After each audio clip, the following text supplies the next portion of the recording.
അസ്സലാമു അലൈക്കും വറഹ്മത്തുള്ളാഹി തആല വബറകാതുഹു. ബിസ്മില്ലാ വൽഹംദുലില്ലാ വസ്സലാത്തു വസ്സലാമു അലാ അഷ്റഫി റസൂലില്ലാ വഅലാ ആലിഹി വസഹ്ബിഹി അജ്മഈൻ. അമ്മാ ബഅദ്. ഏറ്റവും ബഹുമാനപ്പെട്ട ഉസ്താദുമാരെ, എൻ്റെ പ്രിയപ്പെട്ട രക്ഷിതാക്കളെ, കൂട്ടുകാരെ, SSF നടത്തുന്ന 33-ാം എഡിഷൻ സാഹിത്യോത്സവിൻ്റെ ഈ വേദിയിൽ നിങ്ങൾക്ക് മുമ്പിൽ മാലിന്യമുക്ത കേരള ആരാണ് മുൻകൈയെടുക്കേണ്ടത് എന്ന വിഷയത്തെക്കുറിച്ച് അല്പം സംസാരിക്കുവാൻ ഞാൻ ആഗ്രഹിക്കുന്നു. ഈ അവസരം എനിക്ക് കനിഞ്ഞു നൽകിയ സർവശക്തനായ അള്ളാഹുവിനെ ഞാൻ ആദ്യമായി സ്തുതിക്കുന്നു. അൽഹംദുലില്ലാ അലാ കുല്ലി ഹാൽ.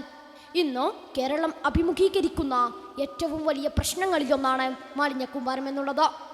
നമ്മുടെ കേരളത്തെ മാലിന്യമുക്ത കേരളമാക്കാൻ ആരാണ് മുൻകൈയെടുക്കേണ്ടത് എന്ന വിഷയത്തിൽ ഉപയോഗശൂന്യമായ വസ്തുക്കളെയാണ് നാം മാലിന്യം അഥവാ വേസ്റ്റ് എന്ന് വിളിക്കുന്നത്.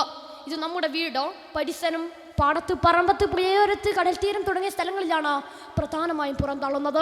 പ്ലാസ്റ്റിക് എന്തുകൊണ്ട് പ്രശ്നമെന്ന് നമുക്ക് നോക്കാം. പ്ലാസ്റ്റിക് മണ്ണിൽ അലിഞ്ഞു ചേരാൻ ഏകദേശം 500-ലധികം വർഷങ്ങൾ എടുക്കും. അതോടൊപ്പം നാം പുഴകളിലേക്കും കടലുകളിലേക്കും വലിച്ചെറിയുന്ന പ്ലാസ്റ്റിക് മത്സ്യങ്ങൾ ഭക്ഷിക്കുകയും അത് നമ്മുടെ ശരീരത്തിലെത്തുകയും ചെയ്യുന്നു.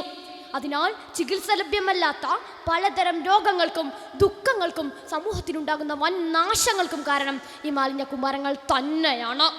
ചപ്പുചവറുകൾ കൊണ്ടും കക്കൂസ് മാലിന്യങ്ങൾ കൊണ്ടും രാസമാലിന്യങ്ങൾ കൊണ്ടും ഇറച്ചി മാലിന്യങ്ങൾ കൊണ്ടും ഇന്ന് നമ്മുടെ പുണ്യനദികളും പുഴകളും എല്ലാം മലിനീകരിക്കപ്പെട്ടിരിക്കുന്നു. സമ്പത്തും സൗകര്യവും എത്രയുണ്ടായാലും ശുചിത്വമില്ലെങ്കിൽ ആരോഗ്യപൂർണമായ ഒരു സമൂഹം സാധ്യമാവുകയില്ല. നമ്മുടെ കേരളത്തെ മാലിന്യമുക്ത കേരളമാക്കാൻ ആരാണ് മുൻകൈയെടുക്കേണ്ടത് എന്ന വിഷയം നമ്മിൽ നിന്ന് തന്നെ തുടങ്ങാം. ആദ്യം നമ്മൾ, പിന്നീട് വീടുകൾ, പിന്നീട് സ്കൂളുകൾ, പിന്നീട് ഒരു സമൂഹമായി, അതോടൊപ്പം ഒരു സ്ഥാപനമായോ ഒരു സമൂഹമായോ വരുന്ന മാലിന്യം നാം കൂടെയോ കൂട്ടമായ പ്രവർത്തനത്തിലൂടെയോ നമുക്ക് നീക്കം ചെയ്യാൻ സാധിക്കണം.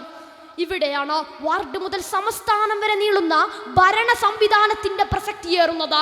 നമ്മുടെ വാർഡ്, പഞ്ചായത്ത് തുടങ്ങിയ ഓരോ ഭരണ കേന്ദ്രങ്ങളിലും മാലിന്യമുക്ത നാടായി മാറ്റാനുള്ള സംവിധാനം നാം ഏർപ്പെടുത്തണം. അതോടൊപ്പം ഇവിടെ 3R തത്വത്തിൻ്റെ പ്രസക്തിയേറുന്നു. ഒന്നാമതായി പരിമിതിപ്പെടുത്തുക, റെഡ്യൂസ് എന്ന് പറയും. രണ്ടാമതായി പുനരുപയോഗം ചെയ്യുക, റിയൂസ് എന്ന് പറയും. ഇവയെക്കുറിച്ച് ജനങ്ങൾക്ക് ബോധവൽക്കരണം നൽകേണ്ടത് ഏജൻസികളും മറ്റുമാണ്. മാലിന്യമുക്തമായ വായുവും വെള്ളവും ചുറ്റുപാടും ഒരു മനുഷ്യൻ്റെ അടിസ്ഥാന ആവശ്യങ്ങൾ പോലെ പരിഗണിക്കപ്പെടുക തന്നെ ചെയ്യണം.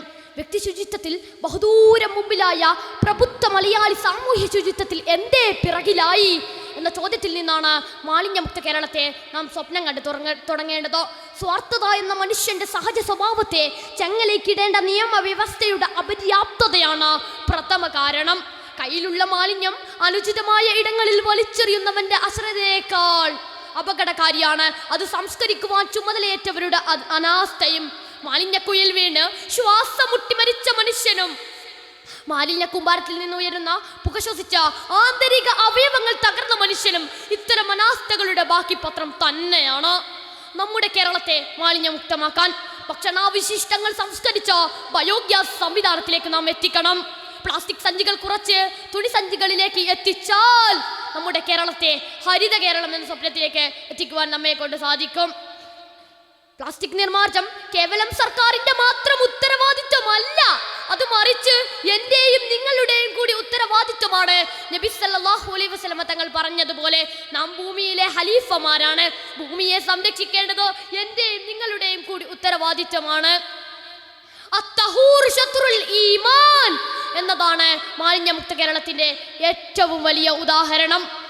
നാളെയുടെ പൗരന്മാരാണ് നാം. ഇന്ന് നാം പഠിക്കുന്ന കാര്യങ്ങൾ നാളെ നാടിനെ നയിക്കും. ഭക്ഷണാവശിഷ്ടങ്ങൾ സംസ്കരിക്കുന്നതോടൊപ്പം നമ്മുടെ കേരളത്തെ നമുക്ക് ശുചിയാക്കാനും കഴിയും എന്ന് പറഞ്ഞുകൊണ്ട് ഞാൻ നിർത്തുന്നു. അസ്സലാമു അലൈക്കും.